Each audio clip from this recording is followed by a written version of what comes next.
ನಾನಿವತ್ತು ಮನೆಯಲ್ಲಿ ಸಿಂಪಲ್ಲಾಗಿ ವೆಯ್ಟ್ ಲಾಸ್ ರೆಸಿಪಿನ ಹೇಳ್ತಾ ಇದ್ದೀನಿ. ಅದಕ್ಕೆ ಮುಖ್ಯವಾಗಿ ನಮಗೆ ಓಟ್ಸ್ ಬೇಕು, ಆಮೇಲೆ ಓಟ್ಸು, ಆಮೇಲೆ ಬಾಂಬೆ ರವೆ, ಇದನ್ನೆಲ್ಲ ಚೆನ್ನಾಗಿ ಮಿಕ್ಸ್ ಮಾಡ್ಕೊಳ್ಳಿ. ನೀವು ಮೊಸರಲ್ಲಾದರೂ ಮಿಕ್ಸ್ ಮಾಡ್ಕೋಬೋದು, ಇಲ್ಲ ಅಂದರೆ ಬಿಸಿನೀರು ಹಾಕಿನಾದರೂ ಮಿಕ್ಸ್ ಮಾಡ್ಕೋಬೋದು.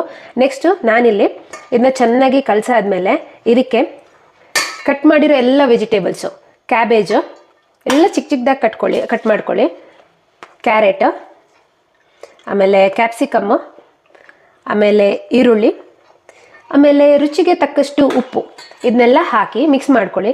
ಇದಕ್ಕೆ ನೀವು ಅಚ್ಚ ಖಾರದ ಪುಡಿನಾದರೂ ಹಾಕೋಬೋದು, ಇಲ್ಲಾಂದರೆ ನಿಮ್ಮ ಮನೆಯಲ್ಲಿ ಇರೋ ಗರಂ ಮಸಾಲನಾದರೂ ಹಾಕೋಬೋದು. ನಾನು ಚಿಲ್ಲಿ ಫ್ಲೇಕ್ಸ್ ಖಾರಕ್ಕಿರಲಿ, ಯಾಕಂದರೆ ಈ ವೆದರ್ಗೆ ಚೆನ್ನಾಗಿರುತ್ತೆ ಅಂತ ಅದನ್ನು ಇನ್ಕ್ಲೂಡ್ ಮಾಡ್ತಾ ಇದ್ದೀನಿ. ಇದಕ್ಕೆ ಕಾಳು ಮೆಣಸು ಕೂಡ, ಹಸಿಮೆಣಸು ಕೂಡ ಆ್ಯಡ್ ಮಾಡಿಕೊಂಡು ಈ ರೀತಿಯಾಗಿ ಚೆನ್ನಾಗಿ ಮಿಕ್ಸ್ ಮಾಡ್ಕೊಳ್ಳಿ. ಇದು ಅಂಟು ಬರ್ತಾ ಇಲ್ಲ ಅಂದರೆ ಇದಕ್ಕೆ ಬಾಂಬೆ ರವೆನ ಆ್ಯಡ್ ಮಾಡ್ಕೊಳ್ಳಿ. ಈ ರೀತಿ ಮಿಕ್ಸ್ ಮಾಡಿ ಒಂದು 2 ನಿಮಿಷಗಳ ಕಾಲ ಇಡಿ, ಆವಾಗ ನಿಮಗೆ ಅಂಟು ಬರೋ ಚಾನ್ಸಸ್ ಇದೆ. ಬಂದಿಲ್ಲ ಅಂದರೆ ಬಾಂಬೆ ರವೆನ ಆ್ಯಡ್ ಮಾಡ್ಕೊಳ್ಳಿ. ಆದಷ್ಟು ತರಕಾರಿಗಳನ್ನ ಚಿಕ್ಕ ಚಿಕ್ಕದಾಗಿ ಕಟ್ ಮಾಡ್ಕೊಳ್ಳಿ.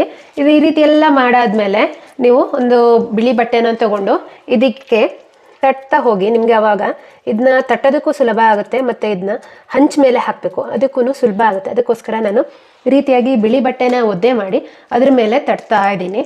ತಟ್ಟಿರೋ ಕಟ್ಲೆಟ್ನ ಒಂದೊಂದಾಗಿ ಹಂಚ ಮೇಲೆ ಇಟ್ಟು ಕಾಯಿಸ್ತಾ ಬನ್ನಿ. ಕಾಯಿಸಾದ್ಮೇಲೆ ಅಂದರೆ ಸ್ವಲ್ಪ ಲೋ ಫ್ಲೇಮಲ್ಲಿ ಇಟ್ಕೊಂಡು ಇದನ್ನ 2 ಸೈಡು ನಿಧಾನಕ್ಕೆ ಫ್ರೈ ಮಾಡ್ಕೊಳ್ಳಿ. ಒಂದು 2 ನಿಮಿಷಗಳ ಕಾಲ 2 ಸೈಡು ಚೆನ್ನಾಗಿ ಫ್ರೈ ಆಗಬೇಕು. ನೋಡಿ, ಈ ರೀತಿಯಾಗಿ 2 ಸೈಡು ಇದನ್ನ ಕಂಪ್ಲೀಟಾಗಿ ಫ್ರೈ ಮಾಡ್ಕೊಳ್ಳಿ. ಈ ರೀತಿಯಾಗಿ ಇದು ಹರಿಬರಿಗೆಲ್ಲ ಆಗುವಂತಹ ರೆಸಿಪಿ ಈಸಿ, ಆದರೆ ಬೇಯೋದಕ್ಕೆ ಟೈಮ್ ತೊಗೊಳುತ್ತೆ. ಲೋ ಫ್ಲೇಮಲ್ಲಿ ಇಟ್ಕೊಂಡು ಮಾಡಿದರೆ ಟೇಸ್ಟ್ ಅಂತೂ ತುಂಬ ಚೆನ್ನಾಗಿರುತ್ತೆ. ಪರಿಮಳ ಬರ್ತಾ ಉಂಟಾ? ಹೌದಾ, ನಿಂಗೇನಾದರೂ ಸಂಜೆ ತಿಂಡಿ ಮಾಡಿ ಕೊಡುವ ಅಂತ. ನೋಡಿದ್ಯಾ, ಇದು ಓಟ್ಸ್ ಕಟ್ಲೆಟ್. ಈಗ ಆಯಿತು, 2 ಕಡೆ ಬೇಯಿಸಿ ನಿಂಗೆ ಕೊಡ್ತೇನೆ.